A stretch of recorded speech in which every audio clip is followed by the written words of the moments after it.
Hey there, guys, and welcome back to another episode with Pro Bono. And today we're here with Busisiwe Mgada. I'm your host, Emil, and today we're going to be talking about staff attorneys, or attorneys in general. And a little bit about Busi. She graduated from the University of Pretoria in 2021. She completed her articles at the Office of the State Attorney in Cape Town and was admitted as an attorney in 2023. Busi joined probono.org in March of 2024, and she is committed to helping people who have suffered from great injustice and protecting the rights of vulnerable, marginalized groups. Busi, how are you doing? I'm good, thanks. How are you, Neil? I'm doing good, just a little bit tired, been running around the entire day. It's always busy here. But now, Well, I can imagine. I can also imagine for you as an attorney as well, it is quite busy for you. A lot of Yeah, very, cases. very busy. But let's get straight into it. And can you describe, in your own words, what labor law is? Okay. So the labor law in South Africa basically regulates the relationships between employers, employees, and trade unions. So we have several pivotal legislations that govern the relationships of employers, employees, and trade unions. It's our constitution, so it's the Constitution of South Africa. And then we have the Labor Relations Act, and we have the BCEA, and that is the Basic Conditions of Employment Act. So that basically regulates the conditions of employees and employers in the workplace. And then we also have the Employment Equity Act, which provides basically it aims to eliminate unfair discrimination in the workplace. So those are just a few examples of the legislation that governs our labor industry in South Africa. Oh, that's very interesting. Now, what kind of labor law disputes do you assist with? Okay, so at probono.org, we are usually approached by clients that with matters pertaining to unfair dismissals and unfair labor practices. So unfair dismissal is if you, as an employee, have been dismissed by your employer and you feel that it's unfair because they dismissed you for an unfair reason or they didn't follow a fair procedure. And then we have the next matter that we usually basically assist clients with is unfair labor practices.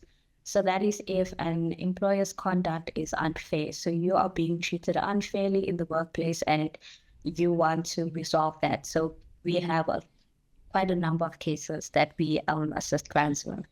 So just touch on that part. When you said when an employer has fired an employee for like an absurd reason, unknown reason, would that be granted as a CCMA or would that be something different?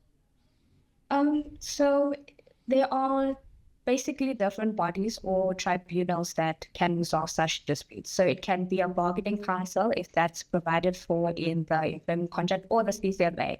The CCMA is usually a very easy route to take because it's accessible to all and doesn't cost much, and you get guided as to how to go about it. So most cases can be heard by the CCMA, such as unfair dismissals.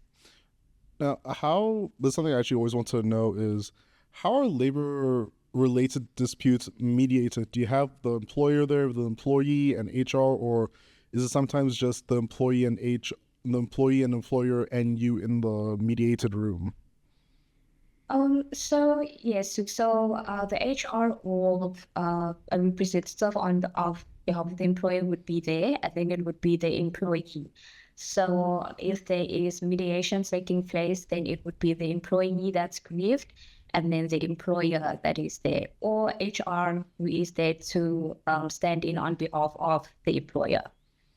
Now, you being an expert in labor law, what are the most notable labor-related matters? Okay, so at probono.org, we have a few cases that usually deal with unfair dismissals. So there is a case that we're currently handling. It's still in its very early stages, but an employee was unfairly dismissed by his employer. And what we found out is that the employer did not give him any reason as to why he's being dismissed and didn't give him any notice. So there wasn't a fair procedure that was followed. There wasn't a disciplinary hearing or warning. So that is now being handled at the CCMA for mediation. So it's currently still in its early stages. So yeah. So when you mean by early stages, it brings up a question that I have now is how long do these cases usually last for it to be fully completed? Okay, so that really depends on the complexity of the matter. So it can take about months, maybe 6 months to 12 months, sometimes even years, because matters may be postponed for numerous reasons, maybe to get more evidence or to maybe to find available dates. So it could take quite a while. So with probono.org, they help a lot of people. As you guys said, you help a lot of clients, but what happens when probono.org is unable to assist, and what other issues can a client approach?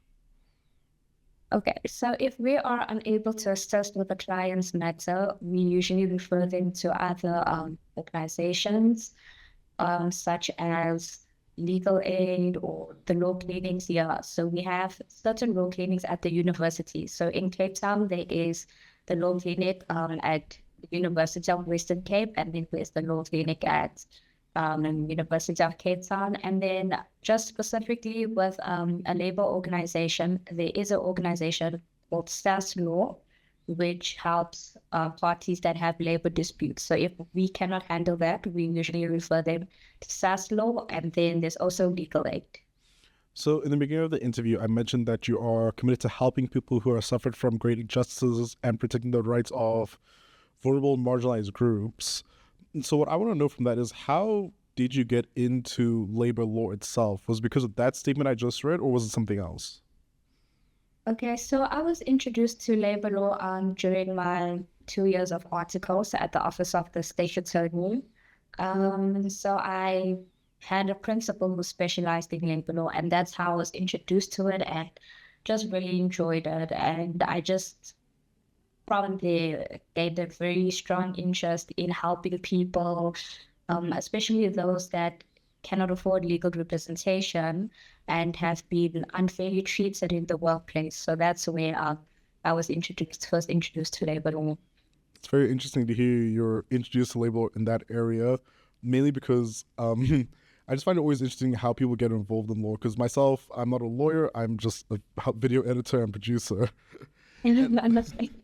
And finally, let's say I am an attorney or I'm someone who is within law. How can I join probo.org, or is there like a way to sign up? Do I have to call you guys, or do I have to call the head office? How do I, as an attorney, join probo.org?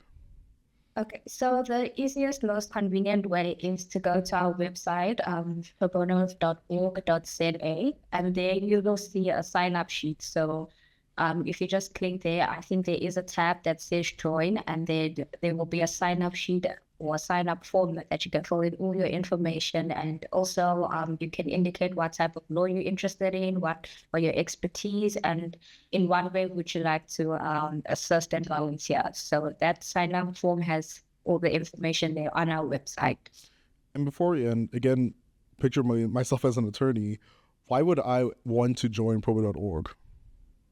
So if you are very passionate about helping people and you want to use your knowledge and skills for the better good and, just providing access to justice for those that you feel are suffering, then this would be a very great forum to do so, especially if you have a very strong interest in helping people. Well, Busi, thank you so much for coming on. And you've actually told a lot of people, including myself, more about labor law and actually what goes into it, and especially with how long cases can take. So people do have an idea now of how long a CCMA can take for them. And thank you guys for watching this interview with Busi and with probo.org. If you want to find out more about probo.org, search up from Google. Like Busi said, you can have the whole sign-up sheet there as well, even just to learn about what they do as well, because what they do is pretty interesting. Before we leave, don't forget to like the video, subscribe, and share with your friends, family, and work colleagues as well. Busi, I just want to say thank you again so much. Thank you so much, Emil, for the opportunity. I really, truly appreciate it. Thank you.